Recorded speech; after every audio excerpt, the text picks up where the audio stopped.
Halloween Night by Laura Nettles. Orange, yellow, and vibrant red leaves torrented across the sidewalk.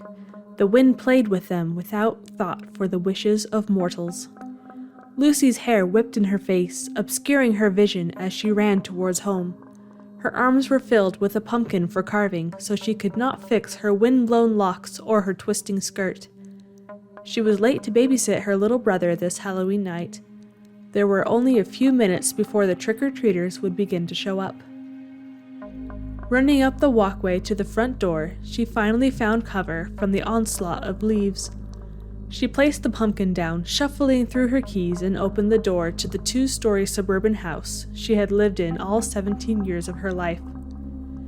"Thanks for looking after him, Lucy. We'll be home in 5 hours," said her parents. "No problem. I need an excuse to not go to Gary's party anyway. Have fun tonight."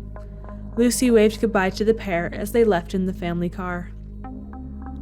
"Chris, where are you?" Lucy called out into the seemingly empty house.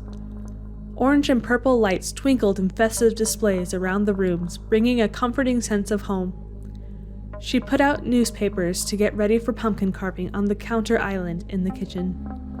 A patter from upstairs turned into a cacophony as Chris entered the kitchen, his Zorro cape fluttering behind him. "There's a man in our backyard," he said. "What?" she asked. His 10-year-old mind could still be imaginative. "He's got a werewolf mask on and black gloves. He's pretty tall, too." Cautiously, she walked to the window in the living room, looking out onto the grass in the back along with the swimming pool. It felt as if an ice cube had been dropped down her shirt. Goose flesh prickled and her heart fell to the floorboards. He was there, back in the bushes. She ran to the house phone and lifted the receiver, dialing her dad's cell. Her mom picked it up. "There's someone in the backyard. What do I do?" The words fell out of her mouth in a rush, tumbling over each other, making them a tangled mess. "What, Lucy? Say that again."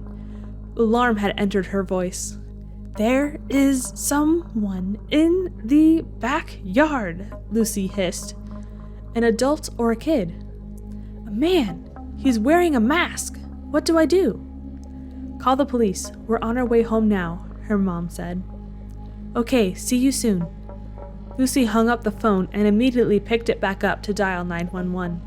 It rang for a few moments before the voice of an operator could be heard. 911, what is your location?" the female voice asked. 4597 Jefferson Avenue, Toronto, Lucy said. "Thank you, and what is the emergency?" "There's a man in our backyard. It's just me and my little brother home. He's wearing a mask. What do I do?" "I see." Keys clacked on her side of the line, typing away. "We will send a squad car out to investigate. They will be there in 5 minutes." 5? Okay. "Should we stay inside?" she asked. "Are your doors locked?" "Yes." "Then stay inside and away from the windows. I can stay on the line with you until the car arrives." "Thank you. I need to get my brother. I'll be right back." Laying the phone on the kitchen counter where it was corded to the wall, Lucy ran into the living room. Ice formed in her veins. Chris was right up against the glass, face pressed to it, staring at the man now in full view marching towards the window. Something glinted in his hand. "Chris, get back!" She ran to him and yanked him from the window, drawing the curtain back into place to keep the two of them hidden. "The police are on the way. We need to stay safe until they get here. Do you understand?" she asked. There was a large slamming sound, and Chris screamed. Lucy looked to the sliding glass door to see the man pressed up against it, his mask distorted and looking even more alien.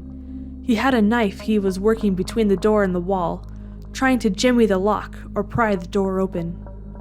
"Run upstairs, Chris. Hide somewhere he won't find you. I need to talk to the police real quick." The cape fluttered behind the boy in black as he ran up the staircase as fast as his small legs would take him. Lucy went back into the kitchen at a sprint once she saw him reach the top landing safely. "Hello? Operator? I'm back.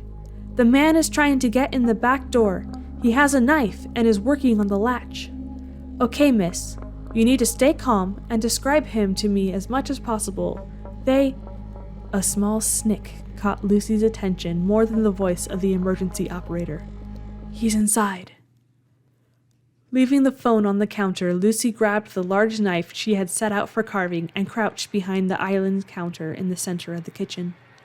Squeaking shoes on linoleum flooring could be heard once the howling wind from outside was abruptly cut off with a soft closing of the door. Heavy panting muffled by the mask filled the air. Squeak, squeak.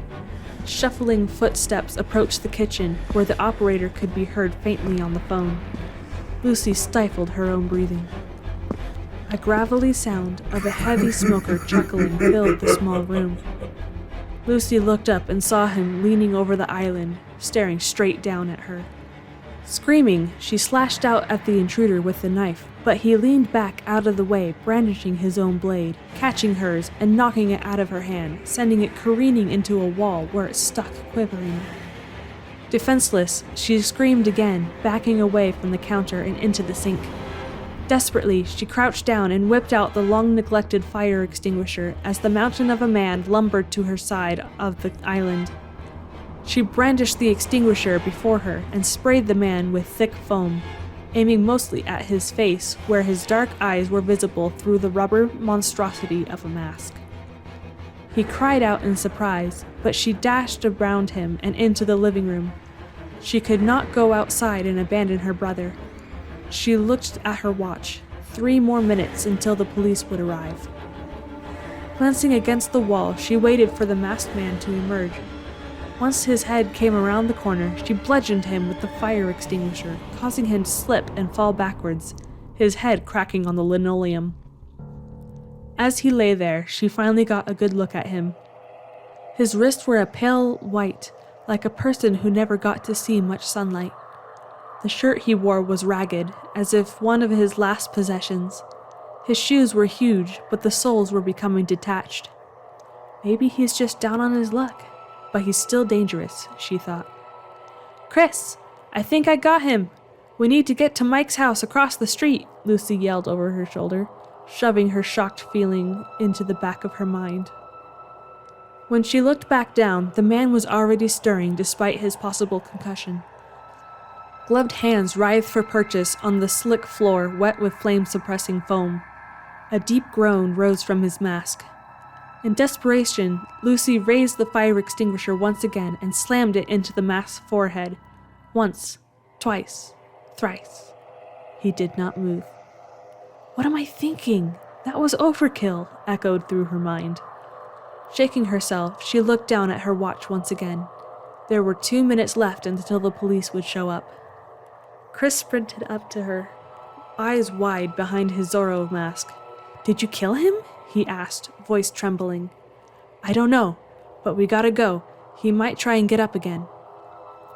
As they turned to leave, Lucy felt a tug. Looking down, she noticed the werewolf man was still lying there, but his right hand had grabbed a hold of her long skirt. His chest was no longer rising and falling. He was deathly still. "Go without me. I'll get my skirt unstuck and follow you. Run just in case." She pushed him away towards the front door. "But, go!" Lucy yelled while tugging on her plaid skirt. Twisting and jerking the fabric did nothing. She was caught by a dead man.